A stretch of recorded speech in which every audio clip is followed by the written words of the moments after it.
तर हे UPSC CMSच्या previous इयर्सचं book आहे.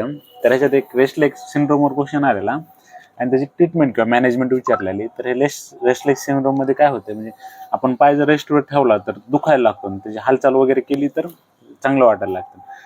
बऱ्याच लोकांमध्ये दिसते ही कंडिशन. आणि मग काय होतं ह्याच्या, समजा असं पाय आपण रात्री झोपलोत वगैरे, स्थिर केले पाय की दुखायला लागतात, मग सारखे हलवा वाटतं, त्यामुळे झोप वगैरे येत नाही ना. त्याची मॅनेजमेंट विचारलेली. तर मोस्ट कॉमन काय ह्याचं म्हणजे डोपामिनचे जे मिसमॅनेजमेंट आहे त्याच्यामुळे होते. तर ह्याच्या ट्रीटमेंटमध्ये आपण डोपामिन अगोनिस्ट नावाचे ड्रग यूज करतो. त्यात एक तर प्रामिपेक्सॉल आहे आणि दुसरं जे आहे ते रोपिनिरॉल आहे. तर हे दोन यूज करतो.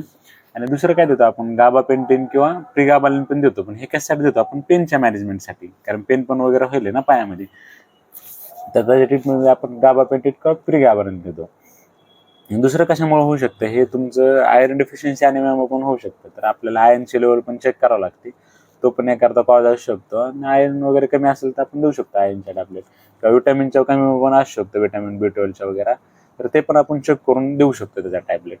तर मोस्ट कॉमन कॉज हाच आहे की डोपामिनचं समजा मिसमॅनेजमेंट झालं तर त्याच्या ट्रीटमेंटमध्ये आपण हे दोन लक्षात ठेवा, एक तर प्रामिपेक्सॉल आणि दुसरे रोपिनिरॉल. तर हे दोन डोपामिन अगोनिस्ट आहेत.